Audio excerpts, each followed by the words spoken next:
അറിഞ്ഞ് അയാളെ ബിഹേവിയർ, ഇത്തരം ആൾക്കാരുടെ ബിഹേവിയർ തിരുത്താനാണ് ശ്രമിക്കേണ്ടത്. എനിക്കിപ്പോൾ ഈ വീഡിയോ കണ്ടിട്ട് ഇതിൻ്റെ റിയാക്ഷനും ഇതിൻ്റെ റെസ്പോൺസൊക്കെ കണ്ടിട്ട് തോന്നുന്നതേ, ഇയാളേക്കാൾ ഭയങ്കര കൗൺസിലിംഗ് കൊടുക്കേണ്ടത് നമ്മുടെ സൊസൈറ്റിക്കാണ്. ഈ പുന്നാരമോള് പറയുന്നത് കേട്ടില്ലേ? അവൾ പറയുന്നത് എന്താണെന്നറിയോ? അവൾക്കല്ല പ്രശ്നം, ഈ സമൂഹത്തിനാണ് പ്രശ്നം. മരണപ്പെട്ടു പോയ ദീപക്കിനായിരുന്നു പ്രശ്നം. അതെ, ഇനി നിന്നോട് ഞാനൊരു കാര്യം പറയട്ടെ പുന്നാരമോളെ, നിനക്കല്ല പ്രശ്നം. നിന്റെ വീട്ടിലിരിക്കണ തന്തയുണ്ടല്ലോ, തന്ത, നിന്റെ ഒരു പ്രൊഡ്യൂസർ, അയാൾക്കായിരുന്നു പ്രശ്നം. നിന്നെ പ്രൊഡ്യൂസ് ചെയ്യുന്നതിന് മുമ്പ് അദ്ദേഹം ഏതെങ്കിലും മെഡിക്കൽ സ്റ്റോറിൽ പോയിട്ട് 10 രൂപ കൊടുത്ത് ഒരു കോണ്ടം വാങ്ങിയിരുന്നെങ്കിൽ ഇന്ന് ഈ ദീപക് എന്ന് പറയുന്ന മനുഷ്യൻ മരിക്കത്തുമില്ല, സോഷ്യൽ മീഡിയയിൽ നീ ഇങ്ങനെ തെറുകയായിട്ട് ചാവത്തുമില്ല. കാരണം എന്ന് വെച്ച് കഴിഞ്ഞാൽ നീ ജനിക്കൂലല്ലോ. അത് നിന്റെ തന്ത ഒന്ന് ചെയ്താൽ മതിയായിരുന്നു. പക്ഷെ അയാൾ അത് ചെയ്തില്ല. ഇത്തരം ഒരു വൃത്തികെട്ട വിത്തിനെ ഇങ്ങ് തറയിൽ തള്ളിയിട്ട്. അല്ലാണ്ട് എന്താ പറയുക?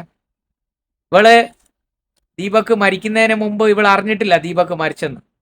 ഇവളെ വീഡിയോ 2.5 മില്യൺ ആൾക്കാർ കണ്ടു കഴിഞ്ഞു. അപ്പോൾ അതിൽ ഒരുപാട് നെഗറ്റീവ് കമൻറ്റുകൾ വന്നു. അതിനു മുമ്പ് ഇന്നലെ തന്നെ ഞാനടക്കമുള്ള ഒരുപാട് ആൾക്കാർ ഇതിനെതിരെ വീഡിയോ ചെയ്തായിരുന്നു ഇവൾക്കെതിരെ.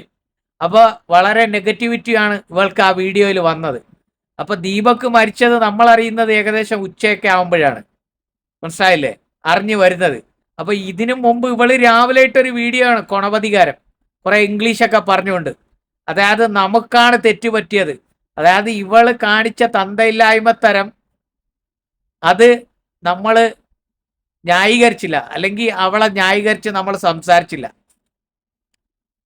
എല്ലാവരും ദീപകിനെ സപ്പോർട്ട് ചെയ്തുകൊണ്ടാണ് സംസാരിച്ചത്. കാരണം ദീപകിനെ സപ്പോർട്ട് ചെയ്യണമെന്ന് വെച്ച് കഴിഞ്ഞാൽ ആ വീഡിയോ കാണുന്ന എല്ലാവർക്കും അറിയാം അദ്ദേഹത്തിൻ്റെ കയ്യിലൊരു സഞ്ചിയുണ്ട്. അതേപോലെ തന്നെ അദ്ദേഹം പിടിച്ചുകൊണ്ട് നിൽക്കുകയാണ്. ബസ്സാണ്, അങ്ങോട്ടും ഇങ്ങോട്ടും ഒക്കെ ആടി പോലെ കൈ തട്ടും. പക്ഷെ ഇവള് അങ്ങോട്ട് പോയിട്ട് മാറിടം കാണിച്ചു കൊടുക്കുകയാണ്. നോക്കണം, അങ്ങോട്ട് പോയിട്ട് ഇവള് മാറിടം കാണിച്ചു കൊടുക്കുകയാണ്.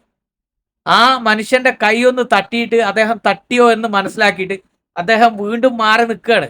അപ്പൊ ഇവള് ക്യാമറ സൂം ചെയ്ത് പിടിക്കുകയാണ്, മനസ്സിലായില്ലേ?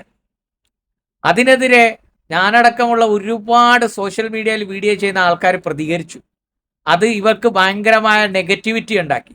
അപ്പൊ ഇവള് പറയുകയാണ്, സമൂഹമാണ് മാറേണ്ട, ഇവളല്ല മാറേണ്ടത്. അതാണ് ഞാൻ നേരത്തെ പറഞ്ഞത്. നീയും മാറണ്ടായിരുന്നു, നിന്റെ തന്ത ഒന്ന് മാറിയാൽ മതിയായിരുന്നു, അല്ലെങ്കിൽ ആ തന്ത ഒന്ന് മനസ്സുകൊണ്ട് ചിന്തിച്ചാൽ മതിയായിരുന്നു. എന്തിനാണ് ഈ സാധനത്തിന് ഒരു കോണ്ടം മേടിച്ചങ്ങ് ഇട്ടാൽ മതിയായിരുന്നു. ആ പ്രശ്നമാണ്, അദ്ദേഹം കോണ്ട ഇടാത്തതിന്റെ പ്രശ്നമാണ് ഇന്ന് ദീപക് എന്ന് പറയുന്ന ഒരു 39 വയസ്സായ ഒരു ചെറുപ്പക്കാരൻ മരണപ്പെട്ടത്, നിന്റെ തന്തയില്ലായ്മ തരം കൊണ്ട്. അപ്പൊ ഇതിനെ ജസ്റ്റിഫൈ ചെയ്ത് വരികയല്ലേ? ദാ വരുന്നുണ്ട് നിനക്ക് പുതിയ പണി. നല്ല ചൊണക്കുട്ടി വക്കീലായി ഇറങ്ങിയിരിക്കണത്. എന്താണ്, ഹസീബ നൗഫൽ എന്നെന്തുവാണ് കുട്ടീൻ്റെ പേര്. ഏതറ്റം വരെയും പോയി നിന്നെ പൂട്ടുമെന്നാ പറയുന്നത്. നല്ല പുലിക്കുട്ടിയാ. നമ്മള് ഉറപ്പായിട്ടും നിനക്കേറെ ഇനി എത്ര വീഡിയോ ചെയ്താലും നിന്നെ പൂട്ടിച്ചിട്ടേ അടങ്ങും.